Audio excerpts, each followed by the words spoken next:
Welcome back, Breakaway Wealth. I'm your host, Jim Oliver, and with me today, I've got a great guest that's been on before. I've got with me today, Jake Kosko. Welcome, Jake. Hi, Jim. Thanks for having me on again.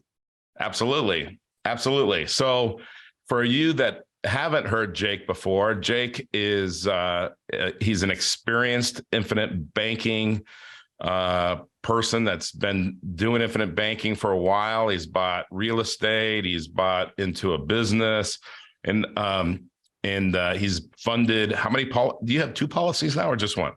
Yes, I have two now. Two. And you're 12, right? 13. 13. Gosh, dang it. I couldn't remember now if you turned 13 or 12. So, okay. I always got to remember you're one behind Riley. So, yeah.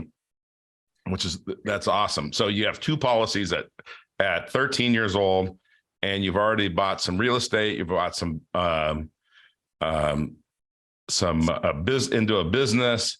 But let's kind of start with a game that we played a lot. I was up in Louisville for almost a month in July with Riley, and we played a lot of Monopoly, didn't we? Mm-hmm. Yes. So what did we learn about Monopoly during that time? Well, we learned that Moose has gotten better, that's for sure.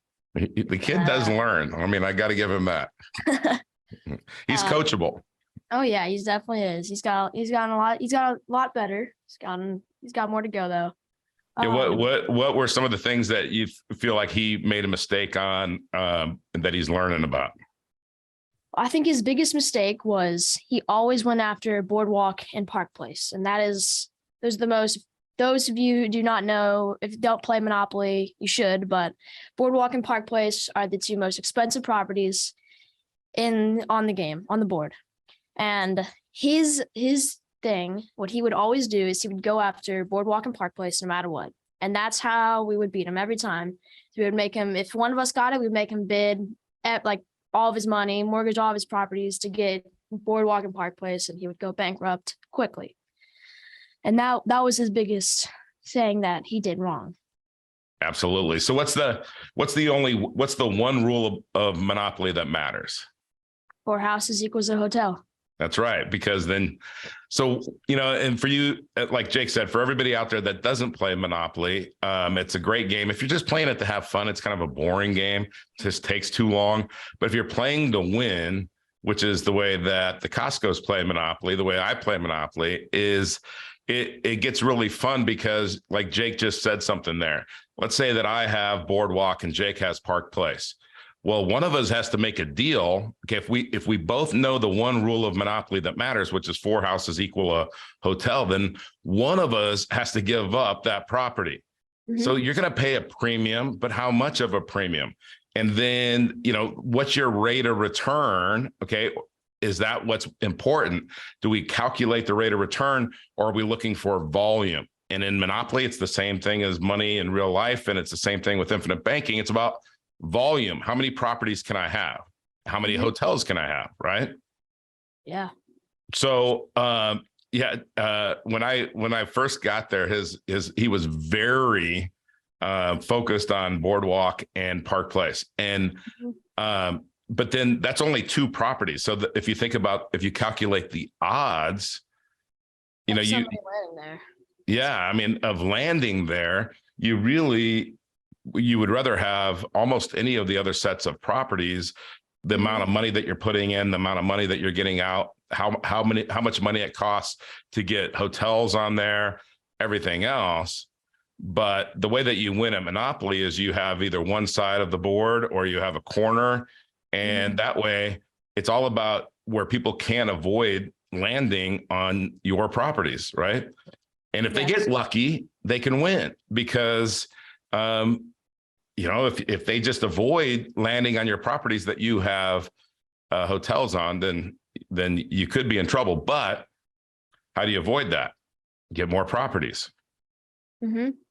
Yeah. So what are some of the other things that you've noticed just playing Monopoly, either just with your family or with Moose, or because by the way, for everybody that doesn't know, Moose is 7.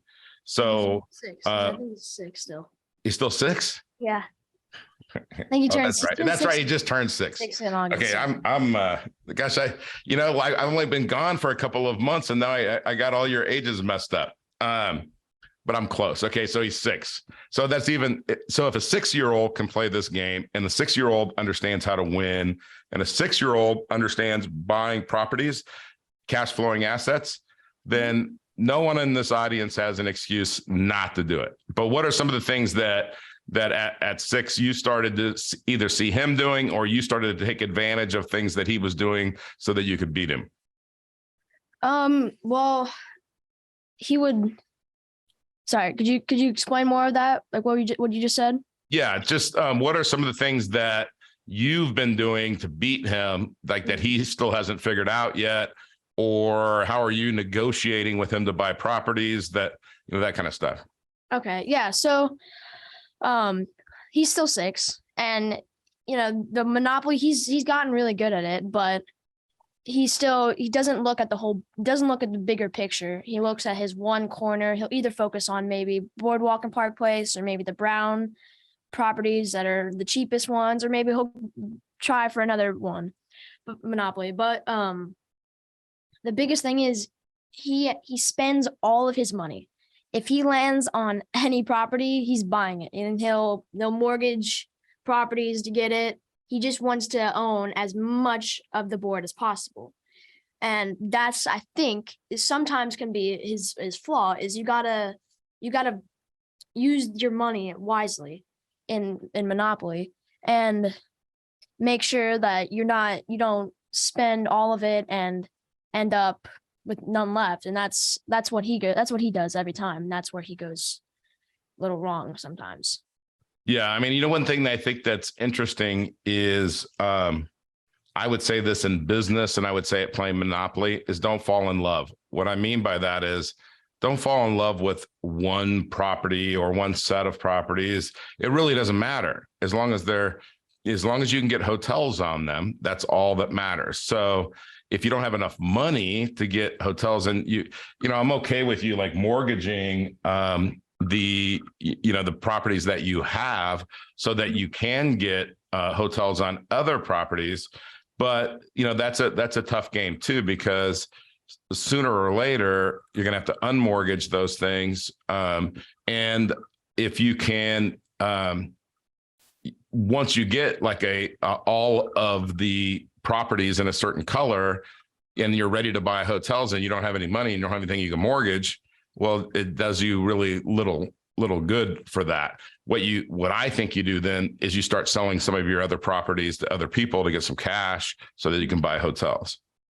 Yeah, I think once he started to venture out and discover, oh, there's more to this game than just 2 properties, then he started to win more.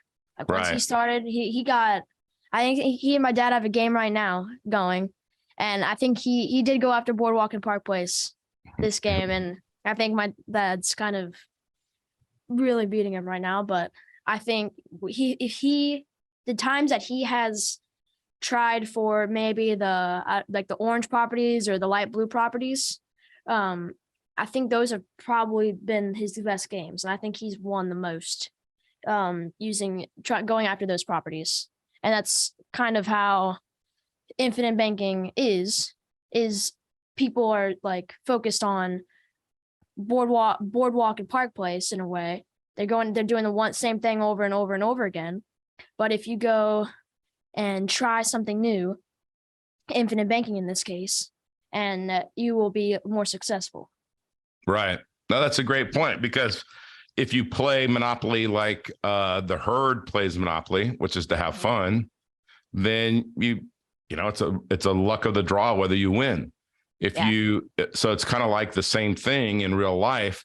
If you're putting money in a qualified plan, if you're saving dollars that are going down in value because of inflation, if you're doing all that, if your goal is to save up a bunch of money and then someday live off of that money for the rest of your life and hope that you don't run out of money, you're doing all of that. It's kind of like playing Monopoly to have fun. You're playing your game of money, your life. You're playing it just to be part of the herd. So what are some of the ways that you've used infinite banking and you think kids could use infinite banking to kind of break out of the herd? I think just maybe just sit down and have a discussion with your parents about it. I've done many business deals with my dad. I've invested in real estate, and you're never too old to do any of that either. This is not just for kids, but speaking to kids right now, you can just sit down and talk with your parents about this. Maybe if they're like looking at maybe some real estate, or maybe looking to invest in a business, ask if you can put some money in there. Get some money flowing in and out. Maybe open your first policy. Just be open to the idea of doing something new. Because so you said something great there, because I was about ready to ask you. I was going to ask you, how'd you get your dad to let you be part of it? And what was your answer? You asked him. Mm-hmm. Right? You showed an interest. You asked him. You wanted to go research it, like with the Orange Nash stuff we did in Tennessee. Mm-hmm. Kind of give people the numbers on like how much money did you put in, and then how much did you make in whatever amount of time? So I'm pretty sure I put 2,000 in. I'm pretty sure that was my number. And I know I've already gotten return. I made profit off of it. I got the 2,000 back pretty early in the time that we were investing and everything. And then once so I think I got maybe 4,000 or 5,000.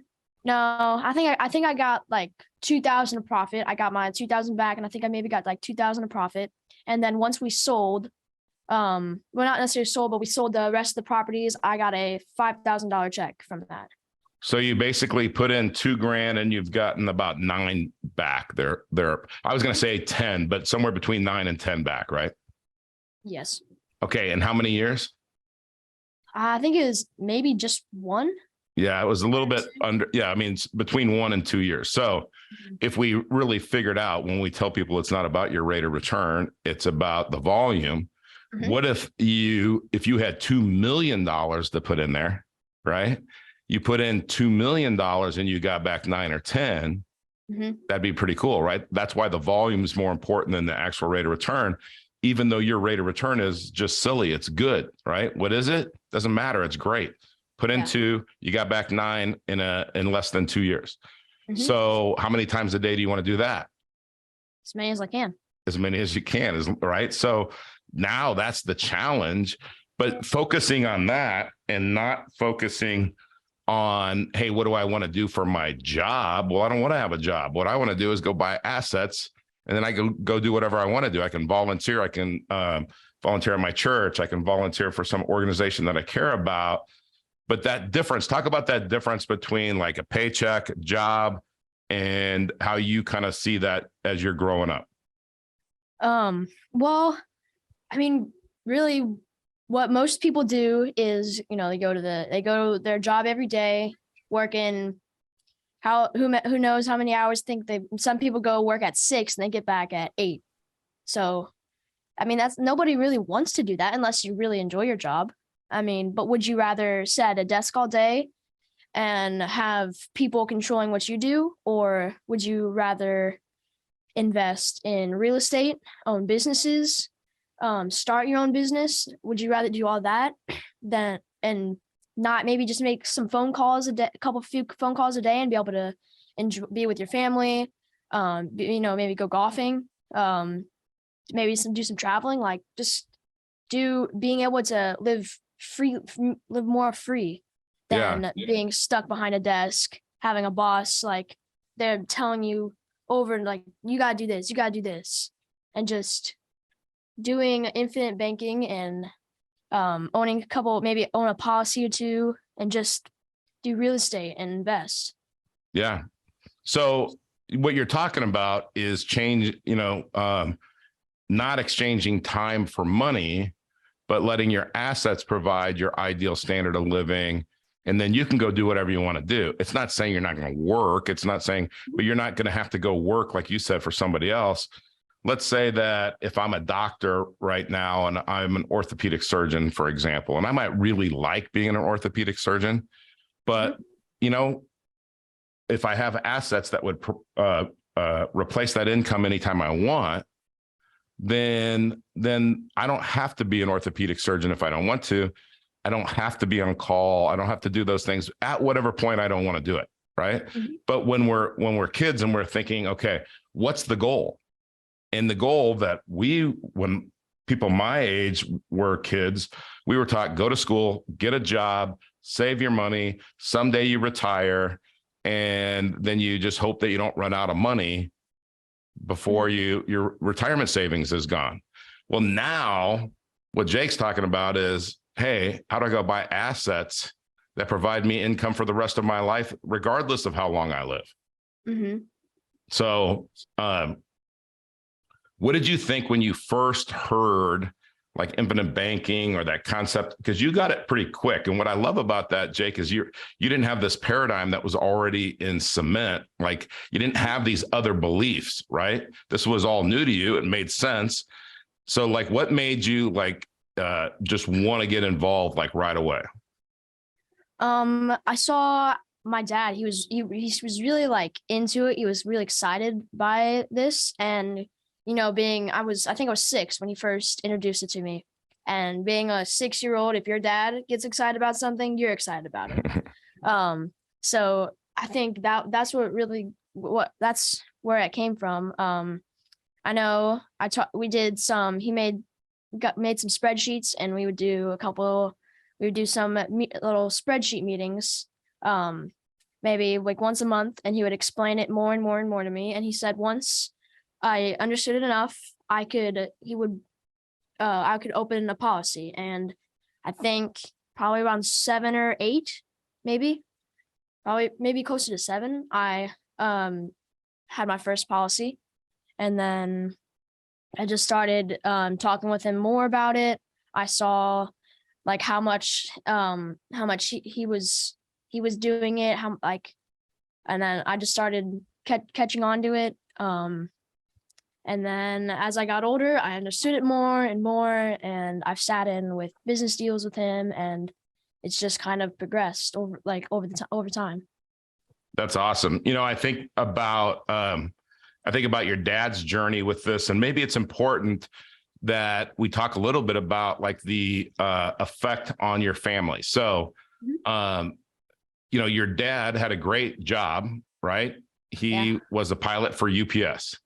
Yeah. And in Louisville, Kentucky, if you're hanging out with your buddies and you say, hey, my dad's a pilot for UPS, they go, wow, you're lucky, man. You know, that's a great job, right? Mm-hmm. And so here's this job that just about anybody in really not just in Louisville, anywhere would go, hey, I'd love to have that job.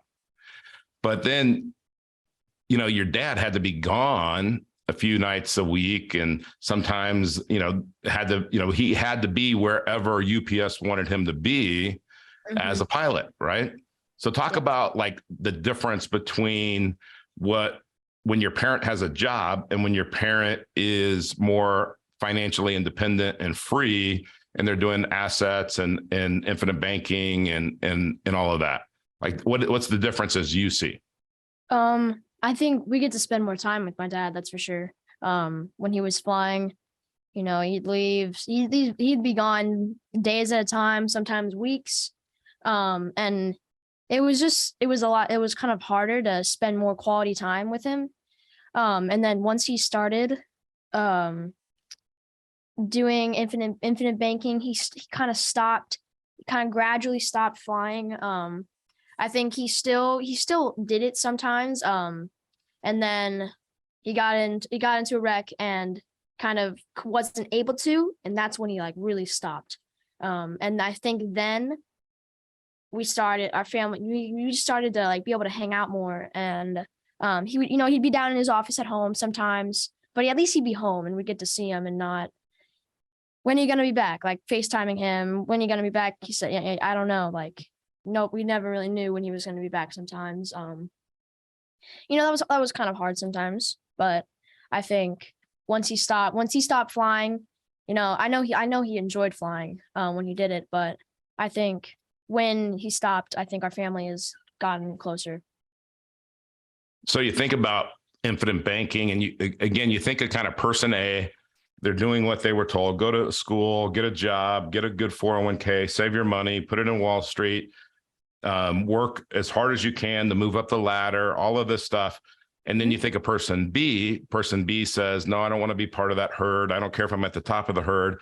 I'm going to break away from that. I'm going to own assets that produce passive revenue, right? And you think, okay, well, that sounds cool. But what are the ancillary benefits? And I think what Jake just talked about is one of the biggest ancillary benefits, right? More time with your family. So if our time on earth is measured in our life on earth is measured in time, right? Then, how much time, how much is that worth to have more time with your family? Mm-hmm. That's part of the return too, is the rate of return and all of the different returns when you do infinite banking. You just brought up another one that I hadn't thought of, Jake, and I'm going to start using is you have a return of time. Mm-hmm. Now, if our life is measured in time, then you're getting part of your life back. So I think that's a great point. And, if you are fortunate enough that your parents understand infinite banking and the new rules of money, meaning we're not trying to gather a big nest egg for retirement. If they understand that that's not the goal, then your kids have a chance, and your kids have a chance to learn like Jake has learned and really have these lessons on how to break away from the herd. And, I'm excited to see where you're going to be 10 years from now, Jake, because you're going to be killing it just like you are now at 13. So Jake, what's a book that you've read in the last month or two, or what's your just favorite book about this, like about financial freedom or something? I know there are many great books. I'd say for kids, for one, like for kids books, read the Tuttle Twins series. They have, I think, maybe 20 books. There's I don't know if there's 20, but there's quite a few of them. And they do a good job of explaining, breaking out of the herd and doing entrepreneur work as a 13-year-old. I think that's probably the best book for kids. So like just start out with.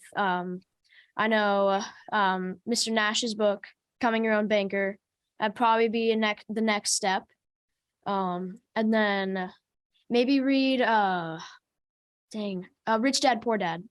Yeah, might be the next book. It's pretty big. It's a long read, but it's good. It definitely helps a lot. The Tuttle Twins, I think that's a great suggestion, because even kids that are really young can read that. And, one of my favorite ones is The Pencil, because I think it expands the way you look at something so simple, right? And I'm not going to give it away what it's about, but if you order some books for your kids from the Tuttle Twins, definitely look at The Pencil. What's your favorite Tuttle Twin book? Might be the Creature from Jekyll Island. That was the first one I got, and I think that one really stuck, and I really enjoyed that one. Second one, that one's great. And it's funny you say that, because that's something that people, when they don't understand inflation, then they almost think that it can't be true, that it can't be real, that there's got to be some kind of conspiracy theory. Could there really be something like the Federal Reserve? And there is, and it's corrupt, and we're all we have to learn to play the game with it. So Jake, anything else to add before we wrap it up? I think that what you're doing is great. I love that you're growing your infinite banking system, your financial freedom plan, and that you're not going to waste any time going down the wrong path, which so many of us older than you. But that also teaches you that, having a coach, having a guide, even if it's your dad, is really cool, right? Mm-hmm. So anything else to add before we wrap it up? just don't be afraid to step out and think of something new. Just try something new. Just don't be afraid to do that. And also, you're never too old to start doing this. Yeah. There's no age that, you could be 70, 80 years old and you just hear about this and you're like, oh man, I'm too old to do this. No, you're not. You're not too old, and you're never too young. I mean, I had my first policy when I was 7, and my little brother and my little sisters, they both have one. They each have one. So Yeah.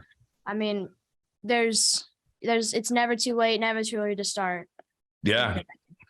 What a great message to kind of wrap it up. And Jake, thank you so much for being on. I'm sure you're going to be on many more times while we're doing this podcast, and look forward to the next time. So thank you.